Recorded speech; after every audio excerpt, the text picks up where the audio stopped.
Good evening, everybody. How you doing? I'm joined by Mr. Molina. How are you? Warmer than you from the looks of it. You're wearing a coat indoors. It's because I'm about to go out straight after this video. I love how you try and stitch us up. You don't ask me that before coming on, but ask us when we go live. And yes, I've got gloves on as well. I'm about to go out straight after this video. God, I'm going to get some stick already. Cheers, Sam. 1-0, Sam. Welcome to the big preview here on NFTV. We've got Dazzling Dave. Yes, he's a Wolves fan, a big YouTuber with 25k. He's grown his channel really, really well. Head over to Dave's channel. I'm going to put the link in the description as soon as this video is finished. Hit that like button. You are going to be helping us out. Thank you. We get found more on YouTube, and it's free. We're providing you free content. So how we help you? Come on. And of course, members get a lot more. You just had 2 videos off me yesterday. Brandon done a video yesterday, and Sam's done one today. So you've had 4 videos in literally 24 hours from us. Keep your comments coming. And as ever, I always say this, because it is cheesy, but it is true. Thank you for choosing to watch Newcastle Fans TV. Smash that like button. Martin's already at it. Love it. Absolutely love it. Ollie says, best chance of getting on would be becoming a member and getting on the fan reaction show after the game, says Ollie. Lee and Sam, I hope you are well. Right, we are well. We're in good spirits. Yeah, absolutely, man. Let's just hope we are in good spirits after the Wolves game, because we're all talking about Wolves first. We are going to be looking at the last 6 players to watch out for. But first, as I say, we've got Dazzling Dave, who's coming on. And we've got a few clips from him, 3 off him tonight. And he has his take on Wolves. Hey Lee and all the guys and gals over there at Newcastle Fan TV. It's Dazzling Dave here from Wolves Fan, Dazzling Dave TV. And yeah, you just wanted me to say a few words on how Wolves season had been going, how we're feeling about that, and obviously looking ahead to this game against Newcastle at St James's Park, Saturday night under the lights. Sadly, no fans. Newcastle away, one of the best away days for me. Last couple of times went for the weekend. I've always found the Geordie fans really, really friendly, had the banter. And of course, when you're an away fan going to Newcastle, you way almost touching the clouds, up in the gods. A brilliant away day. Just to look forward so much, hopefully, to Newcastle being in the Premier League next season, so we can have that away day again, because it is class. Wolves season this year, obviously, we were hoping to push on a little bit from the 7th and maybe push for that top 6. It hasn't turned out that way. We've had a lot of issues. Wolves finishing late in the Europa League. Quarterfinals going out to Sevilla. Literally only 2 weeks break. No real pre-season. Straight in to obviously this season with no fans. I think it's affected Wolves quite a lot not having the fans this season. And then we've had I've sold Jota, Doherty's gone. We've lost the other wing back, Johnny Otto, with an ACL. New players coming in, it's taken time to bed. Then we've had the injury to Raul, our main focal point. That's affected things. And, you know, you have to take all those things into consideration. I know that Newcastle have had their own issues as well. And we've struggled. We had a really, really bad run just before the last 4 games where we hadn't won in 8. Wolves, up until the Leeds game, in fact, we hadn't scored first in something like 14 or 15 games in the Premier League. And then we literally had to face Arsenal. And we were like, should have been 4-0 down after 44 minutes. It was 1-0. Wolves got a penalty. They had a player sent off and we won the game 2-1. And we followed that up with a draw as well at Leeds and 2 victories. The last one of those against Leeds United, the only team this year so far to do the double over Leeds, and also the only team to stop them scoring in 2 successive games, home and away. They've only failed to score 5 times this season, 2 of them against Wolves. And the game against Southampton, which we were 1-0 down and came back to win, the game before Leeds, it was like our mojo had come back. It was like, where's the real Wolves been? And then we've sort of carried that on. Nuno's mixed with the formations, tried to swap and change it to a 4, but with all the injuries, it's not worked. We reverted back to our back 3 and it's suited us well. We've seen Pedro Neto you need to look out for. He's really up and coming. Traore sort of almost scored, but it went off the back of the keeper in the last game. They switched the wingers so they're inverted, so you'll probably see Neto and Traore, rather than going down the outside all the time, coming more on the inside, which for me works better because I think when you've got Traore pinned 3 defenders on him, when he comes on the inside, it does create more chaos.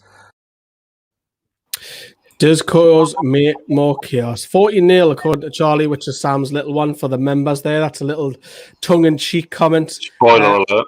Spoiler alert for members. There's a join button if you want to see more of the membership. But he's talked about that, Sam, because Traore last game played on the left-hand side and was coming in. Obviously, he had that thunder beauty, I would say, and keep it clean. Hit off the wood. Well, I say hit off the woodwork. It hit the woodwork and hit then Meslier and went in. And then obviously Wolves, you mentioned Jimenez, obviously trying to go for the top 6, top 7 Europa League, and the season's been a little bit difficult for them. What do you make of Wolves? They're underachieving, aren't they? Talented squad, good manager, real kind of depth and quality. Probably some dodgy dealings with a Portuguese agent, no doubt. But there they are in 12th. They expect to be top half. They're a club on the up, aren't they? They've had their takeover. Obviously, it happened for them in the EFL, who let anyone in. So good for them, I suppose. What I want to pick up on something that the Dazzling Dave said there was inverted wingers, which would actually play into our hands very, very nicely. I mean, if they watch us for more than 5 minutes, they'd know that you don't want to be inverted against us. You use that width of the pitch. That's what Manchester United did. That's what Chelsea did. And that's what pretty much every team does. We're so narrow in that midfield, aren't you? And you want to, if you're Traore playing on the left again, then Emil Kraft's in for another horror evening. But I have a feeling that you might just shift Hayden there again. Yeah, extra safety. Yeah, we all mentioned Wolves 12th.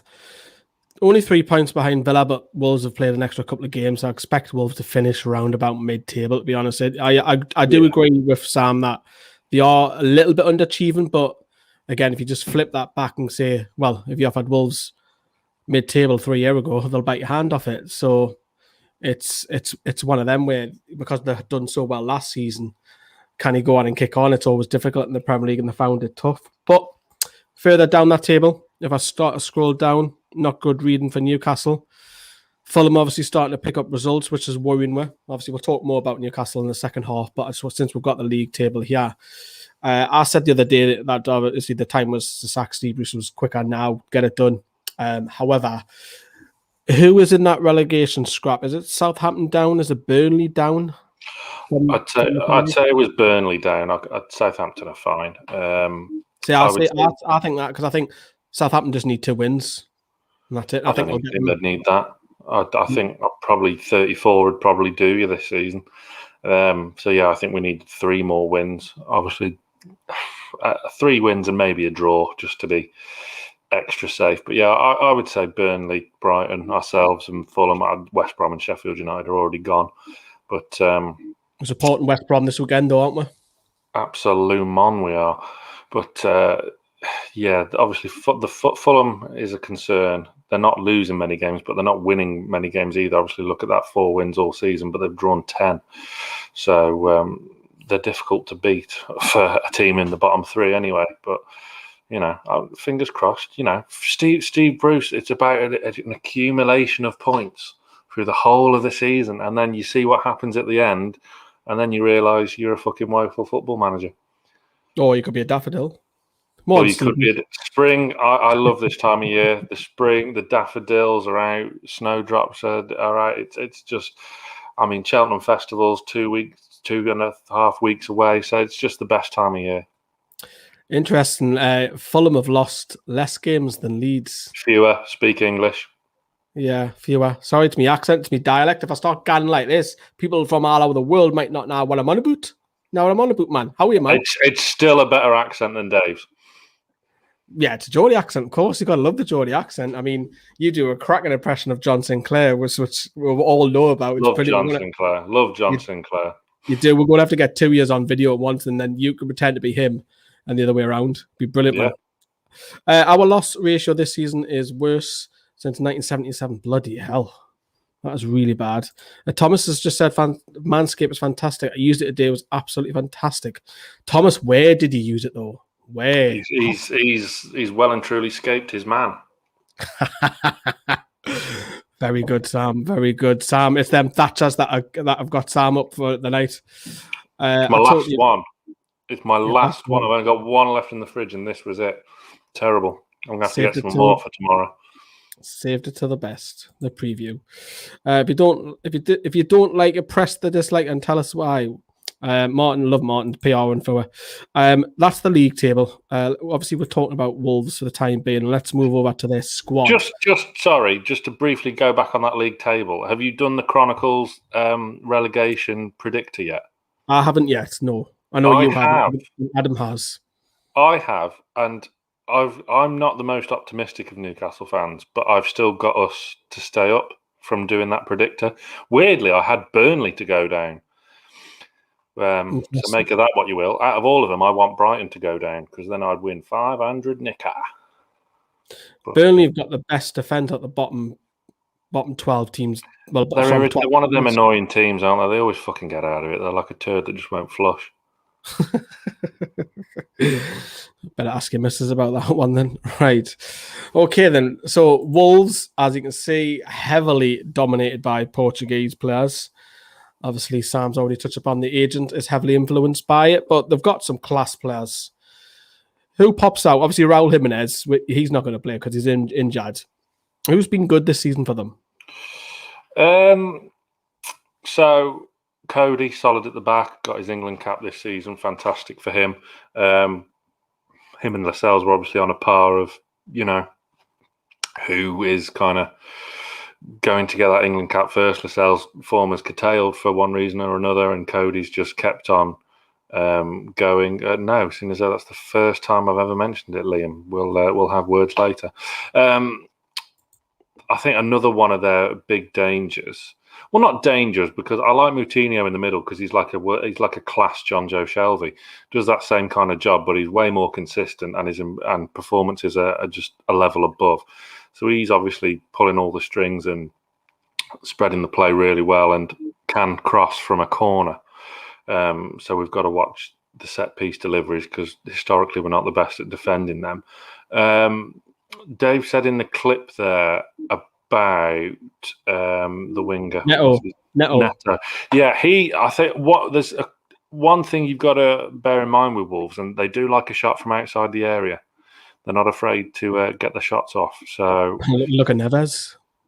Exactly. So whoever may be in the sticks tomorrow night for Newcastle has to be wary of that, and we've got to be closing down them shots like Czech Tiote would have done back in the day. Yeah, I think Neto is the big one. Pedro Neto, he looks class. I know the Saldiota, but Pedro Neto looks like he can go far.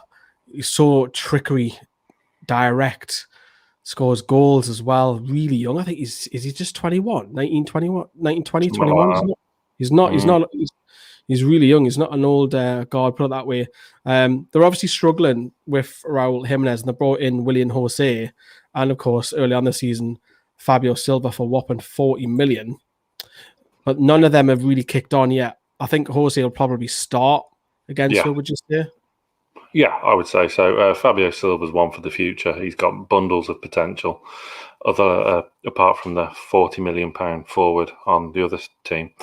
But yes, Jonathan Young, completely agree. That's kind of the point I was making before. Just Burnley just won't go away, will they? William Jose is a cracking player. If he can get up to speed to the kind of English game, if you like, quickly, then he's a real force to be reckoned with. And also, whilst we're on the subject of threats, then you kind of have to watch Semedo, their right back, because he's kind of like their Jamal Lewis, because he's probably better than Jamal Lewis going forward, but he can't defend for shit either. So him against ASM tomorrow could be a key battle. No, the pace, yeah. And then obviously we know about Traore. He played on the left last game out. Will he switch it to the right? Whoever's got up against him. Well, we're talking about fullbacks all the time, but they're in for interesting evening, shall we say, with his pace and all of the what's the stuff he puts on his arms. He puts some sort of oil on his arms, and to stop players from trying to drag him. Does he? Yeah, have you not seen that? No.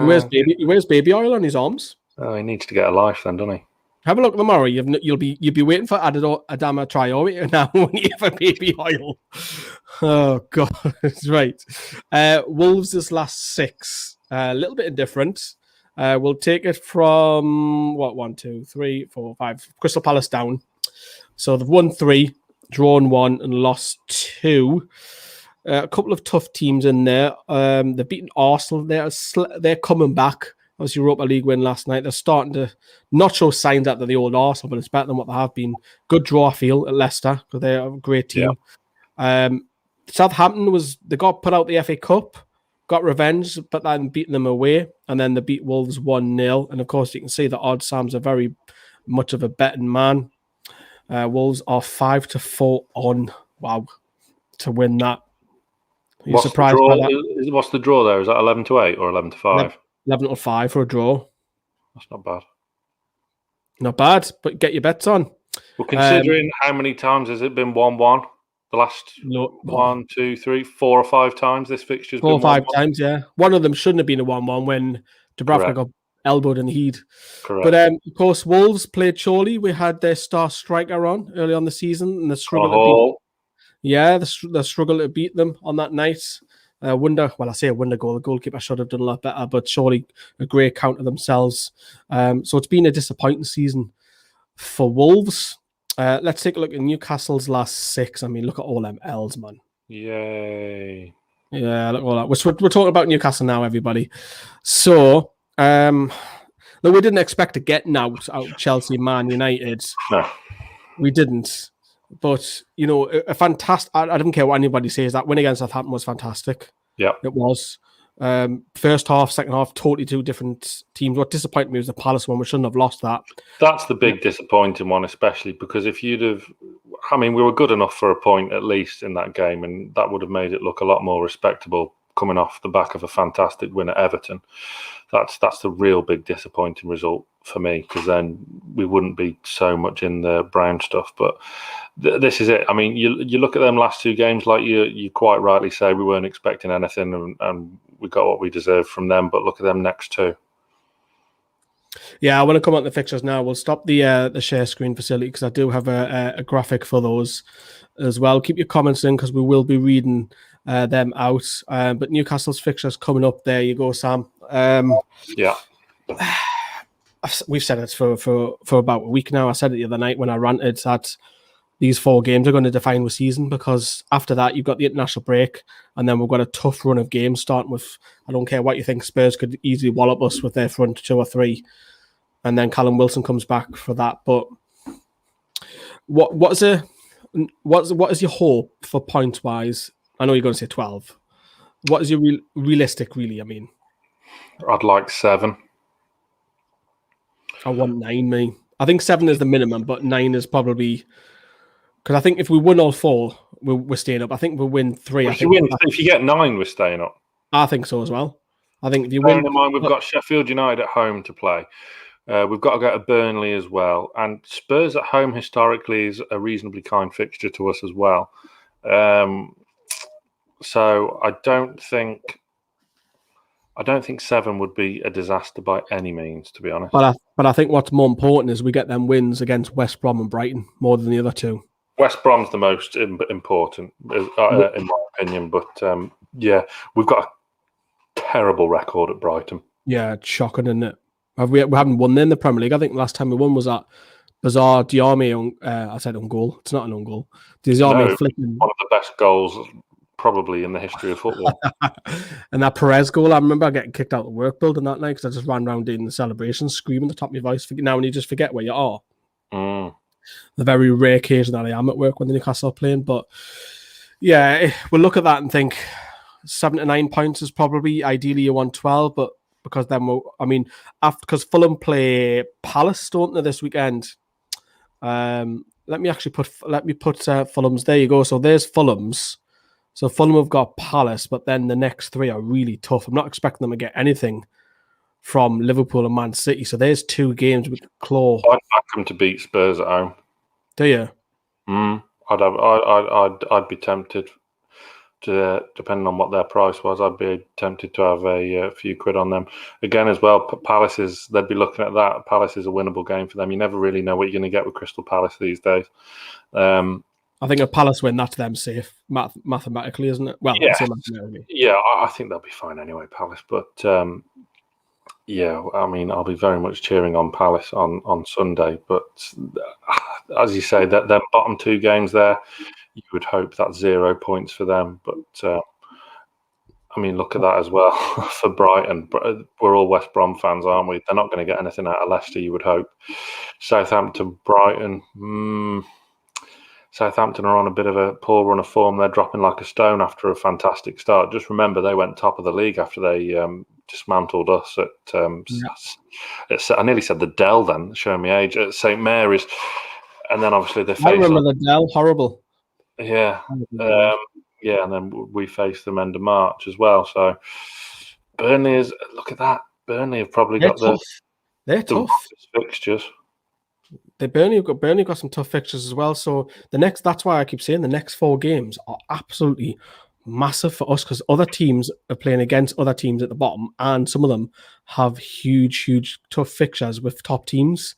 Granted, you might say Spurs and Arsenal are a little bit indifferent, but they're still capable of giving Burnley a good hiding. But again, Sam says it earlier on, Burnley are quite capable of going and beating Arsenal 1-0 like they normally do. So that wouldn't put it past them, put it that way, would we? Right, let's have a look at what you just say in the comments before we get Dave back on as well. Ollie's just said Fulham only really got about 4 winnable games for the rest of the season. Never mind just the next 4 games. But the problem is, Ollie, they're picking up a point, whilst we're losing. So it's getting edging in the last game of the season. And I think, question, Sam, do you think that's unfair if they have fans in for possibly, if it goes down to the 30th game, the 3 points between the 2 sides, either way, whatever, and fans are allowed in the game? Do you think that's, because there won't be any away fans, do you think that's an advantage? That's unfair? It's not ideal, is it? I mean, they're only going to have, 10,000, if that, in there, if you are allowed fans in there. I mean, 10,000 Fulham fans aren't going to be the reason why we go down. So, no. I don't know. And to be honest, if it was us, we'd want to be in there, wouldn't we? We would, but we'll not be allowed in, will we? Unless we, I don't know, have some friends down London, like 40. No, like if it was a home game, not yeah. Well, there was we'll just get 40. We'll be the only 2. But there was talk. To answer William's question as well that you just put up on there, yeah, I would bet on us staying up, but I wouldn't be, if you know what I mean. I think we will stay up, but I wouldn't be putting any money on it because. No. Yeah, Liam's just said there, baby oil for Traore. Yeah, he does. Baby oil. And he doesn't have any end product. He's got end product, not so much this season. Last season, I think he was definitely much a better player, but he's just a little bit off form, isn't he? But let's bring Dazzling Dave back in. Here's Dave he's back for about 90 seconds on the tune. And looking at, obviously, Newcastle, you have to feel for the Newcastle fans. I mean, going through the takeover, then it's happening, then it's not.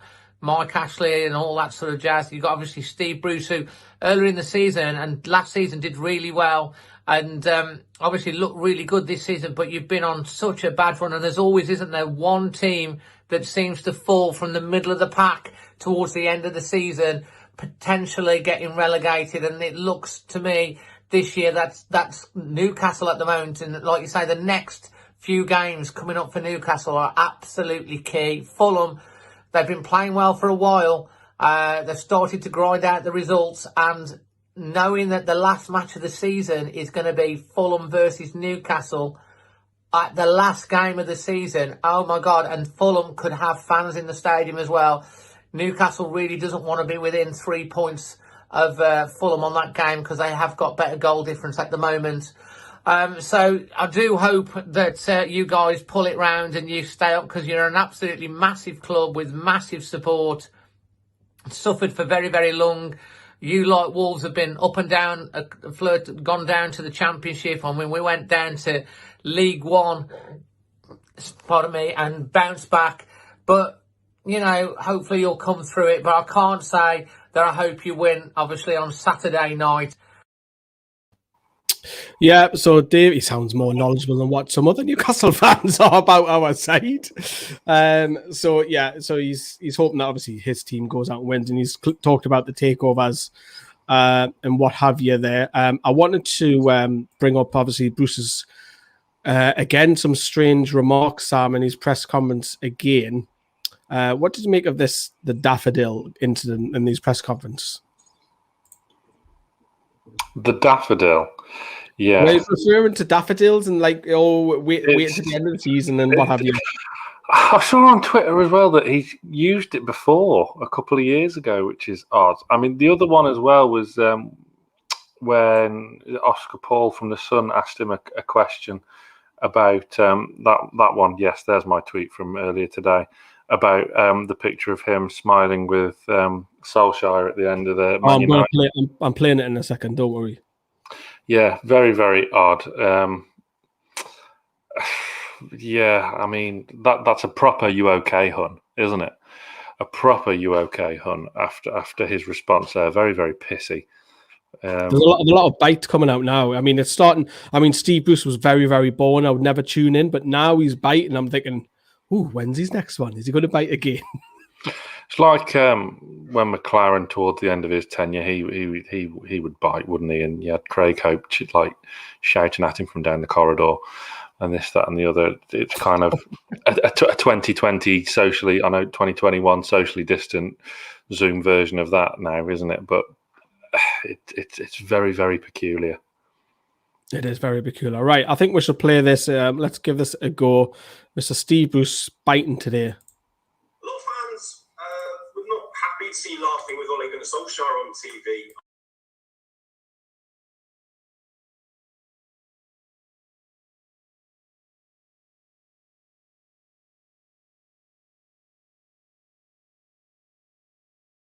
Now, if I'm caught smiling with him, he was complimenting us for how well we played. So, if that's a bad thing that I've smiled with Ole Gunnar Solskjaer, then unfortunately, okay, let it be. Let it be, let it be. Yeah, he's biting, isn't he, Sam? I mean, all he had to do was wait 10 seconds till he walked down the tunnel, and then you can have a crack with Ollie, who you've known for 20 years. Don't do it in full view when, you know, we're in the position we're in. Yeah. You just, come on, you've been in the game how long? I mean, don't act so bloody thick. But it's just odd. I mean, it's really odd. I mean, why react like that to a simple question? I saw, was it John Hartson on Sky said today it was a disrespectful question, and back in the day, Sir Alex would have banned the journalist from future press conferences for asking such a question. Well, I think the question was more than justified, to be honest. More than justified. Isn't that a journalist's job to try and find the truth? Of course it is. Of course it is. I think it was very, very justified. It's very, very odd, very peculiar, and that just sums up his kind of attitude over the past few months now.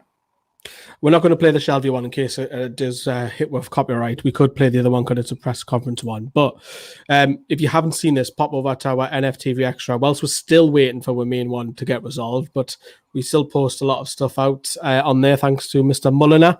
Yeah, the John Joe one got a bit of heat, didn't it? Because people didn't like what they were saying. I mean, I get what he means. Yeah, I'm not angry about this one because, well, what do you expect him to say? He's not going to come out and openly slag off Bruce, is he? No, I mean, he's going to keep him on side because he's so terribly out of form, but he's still in the team racking up appearance fees. So he's not going to come in and slag him off. I mean, I do think he's genuine in a sense that he does enjoy life up in Newcastle and loves the club. And I do genuinely believe that to be the case, because he always maintained throughout when he wasn't playing that was still the case, and he still wanted to stay and whatnot. But he's so terribly out of form, and he's not, as Andrew says in the comments, he is lazy for a centre midfielder. Yeah, absolutely. He's keeping Bruce sweet, and I'm not like dead against that either. He's not going to sit there and say, "Oh, Steve Bruce is an awful manager," is he? I know you said he's a Geordie, gets the club. To some extent, I'll agree to some of that, not all of it, because he has spent a lot of time away. But John Joe Shelby's playing in his poor form, and you look at the Longstaffs and why aren't those two lads given a chance and what have you. But at the moment with John Joe, he's done an interview. He's not going to criticise the manager. No, of course he's not. I'm not like, oh, John Joe out and all this. I think I'll get him out the side because of his form, not for what he said. And a lot of people say that Steve Bruce is one of the best management. That basically is a one-on-one, making you feel loved. Yeah. And Jake Livermore has also said that as well about him. But Rafa was... When we had Pete Graves on Greenwood and Mulliner, he said that within football, Bruce is renowned for his man management. He's a very popular man with his players, so it kind of stacks up. Obviously, there's a lot of tactical nous left to be desired with Steve exactly. Bruce. That's where it's different. Whereas Rafa, he treated Steven Gerrard famously very cold, but he got the best out of Steven Gerrard on the pitch because he was all about performance on the pitch, not how's your wife, how's the band and all of that. That's more like, I can imagine that's what Steve Bruce is. How are you? Yeah, you'll be all right. Look, I can help you here. Rafa was like, I don't care. Get on the pitch, perform. That's where I think the change of tactical... some people do have it. Kevin Keegan had it. He had a bit of both. He was literally, do you know what? I'm a great man of management, but Kevin Keegan had something about him. Yes, he was criticised for not defending, but he'll go and attack teams. That was his style. It didn't work. Obviously, we blew a lead with Manchester United, and the rest is all history and what have you. But I think Bruce has just got that for me. I just think he's just got man management skills, one-on-one, making the player feel good. But that's as far as it goes. And John Joe Shelby's not going to. You need more than that nowadays, don't you? You do. Football's evolved and football's changed. That's why I'm not really bothered about the John Joe Shelby interview, because he's not going to slag the manager off in public. No, I'm not. I don't dislike Shelby, but I would drop him because of poor form. That's all it is. But look, we can sometimes have short memories. It wasn't that long ago we were calling for him to be in the England squad, so he can turn it around. But he's not really the kind of player you want when you're backs against the wall and in a bit of a scrap, is it? So. Yeah, and there's another one. Sorry, but Martin's put a great point there. Sir Bobby was probably the best at it, making you feel great, getting the most out of you. But even Bobby, look where he's been. He didn't go to the top big clubs just because he was just at man management. He had other things to his game. You don't go to Barcelona and win things. You don't become England manager and nearly win the World Cup. So you had something about him. Bobby had a little tactical analysis about him as well. But yes, that debate will go on. But he's a nice bloke, as Jonathan says, but he's a crap manager. I totally agree. Said that the other day. I was pissed off about it.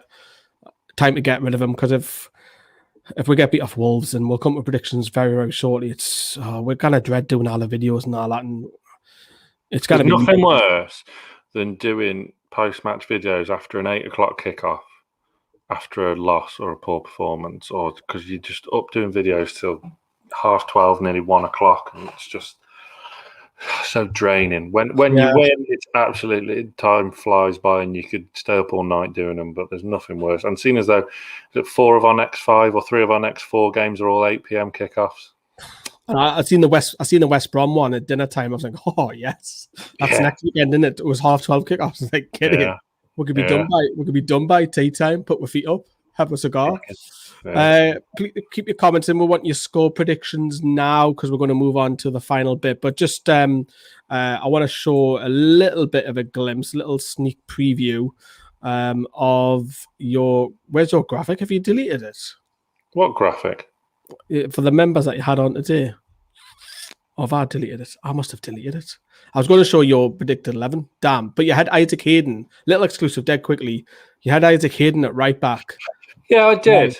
I just have a feeling that he may go with Hayden right back to fill in again, just because Hayden's probably our best right back. And then again, but if he does do that, fully expect Jeff Hendrick to come back in and him being shoehorned in the midfield again. So it's kind of, what's the lesser of the two evils, Kraft or Jeff Hendrick? But I've just got a feeling that Hayden can do much more of a solid job. I've just got a sneaky suspicion that Kraft might just sit this one out. Fingers crossed. Few other things that are a problem area: centre midfield and striker who goes back up top. But also, would you like to? You can say the centre midfield, you can say the striker, but also, would you like to see the three of Almiron, Fraser, and Saint-Maximin? I would, but that would involve 4-2-3-1, which won't happen. I would like to see 4-2-3-1 with, as I say, them three behind Dwight Gale. The last two games I wanted Andy Carroll, and I'll stick by that because I thought those were Andy Carroll type games. But I think the next two are Dwight Gale games. But I don't want to see Dwight Gale peel off to the right because it won't work. Didn't work against Chelsea and it won't work against anyone. Dwight Gale has to work within the confines of the 6-yard box, the 18-yard box. That is that's his remit. That's how he's always played, and he's not the player Callum Wilson is, where Callum Wilson can be a bit more adaptable and peel off and run the channels down the right. And yeah, you didn't want your striker playing out wide, man. Of course, in the box. Of course you don't. But if that's the way we're going to play, I mean, Gale brings more goal threat to Joe Linton, but Joe Linton plays the system better. But there's no point playing a system better if you don't look like you're going to score. So it's a tricky one. It really is. I mean, where the Longstaffs are, I don't know, because I'd kind of want one of them in there instead of Hendrick and Shelvey. Well, I'll have them both in there instead of Hendrick and Shelvey, to be honest. Yeah, it's a tough one. Ollie's just asked where's Mankiw. He's in training, but he's not. Yeah, he's a few weeks away, yeah. I don't think Fernandez is going to make it, judging what Bruce said. He will. He is. He's fit. He's definitely going to make it. He's fit. Because I've seen one of the quotes. Have a look at NFTV Extra for all of Sam's press conference news. The link is in the description for that. Carl's been a bit daft. Maybe he's just over-celebrating. I'm not going to tell you what it is. Carl's going to probably come on video tomorrow, and he's got some big, massive news to tell you. So he's ordered some Manscaped. I'll let Carl tell the world tomorrow. He's got some fantastic news, which I'm sure you'll all love. We're holding that back for you, Carl, because we're nice like that. What you drinking, Carl? Give me some. They're all having chats amongst each other in the comments there now. Please do keep them going. Right, we've got Dave with his score prediction. Might raise an eyebrow, this. I'm going to go with my prediction that I've made on my own channel, which hopefully you guys will check out, because we do have Lee giving the Newcastle perspective on that. So I'm sure that Lee and the guys will put it down in the description below.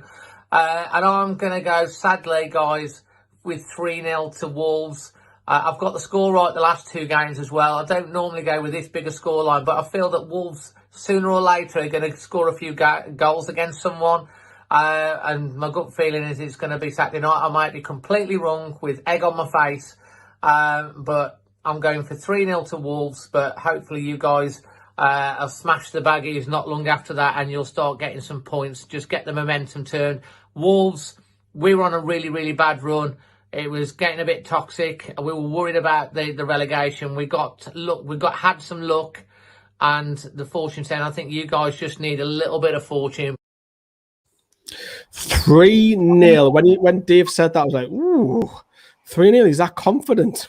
Because we're shite. Were you surprised by that, Sam? Yeah, slightly. Very. I mean, yeah, it might be a bit heavy. I mean, our home record against Wolves isn't anything to write home about at all. I think the last time we beat Wolves at home was it 3-1 in our first season back in the Premier League under Hugh. Well, it would have been under Pardew, but Hugh started the season as manager. If you want to beat cup games 2-0 in the League Cup and win the Championship. Oh, that doesn't count. We lost the league. We lost that same season. We lost the league game at home, didn't we? Ashraf Lazar played in that game bizarrely. He did. On the bench for Watford the other night, wasn't he? He's back. Ashraf Lazar. He's not on Instagram anymore. But let's get some score predictions. I'm going to be optimistic. I've said this a little bit earlier on. My head says 1-1 because we always draw 1-1. But I'm going to go with a win for a change. I'm doing it. I'm going to say that we're going to win it 2-1. I think we're going to start winning games. I think Bruce will sneak it. 1-1. 1-1, simple, because they're all 1-1s. Yeah. I bet the odds aren't very high for that. Probably be about 5-1, something like that. Yeah, they're not going to be high for all the 1-1s. But I'm sticking it for it to Jonathan 2-1, good. 1-0 Almiron. Almiron's in great form. Want to keep him playing in his best position. 2-0 NUFC, says Martin as well. Carl ... about his announcement as well. So Kate, stay tuned for the watch along, which I'll be on for the first hour, and then Carlos will be taken over. And of course, we've got, if you haven't seen my video earlier in the week with me, Kendall, and Carl, we've got another one coming up next week. Another female, so stay tuned for that with the influencer. Who is it? Not yet. We'll keep holding it back. Have we got members? That's what the membership's for. Well, you nicked my idea. Greenwood and Mulliner show. Any plans? Yeah, that's all he's telling us. We're recording one Sunday morning, so me and Johnny are doing videos until about midnight Saturday night after the game, Sunday morning, and then we're up early Sunday morning to do a Greenwood and Mulliner show with a former player / backroom member. Yes. What we will say is Mr. Alan Shearer loves him. There's a big clue. We'll say that. Right, okie dokie then. That is a wrap for the preview. As Sam has just hinted, we shall be back all again tomorrow from around about 7 p.m. with moi. I'll be bringing you through the fan clips post-match from last time, and then we'll switch the focus. Is Adam on this one? I can't remember who's joining me. Might be Carl. I've got forgotten. Adam, Brandon, and Carl are on the watch along. So so Adam will be joining me about 7:30, and then Carl and the Mad Dutchman will be with us at about 10:08, 5 to 8. But yes, please join us for all the fun tomorrow night. Smash that like; it does help. Well, thank you very much. We'll see you all tomorrow night, or today if you're watching this on Saturday. Ta-da.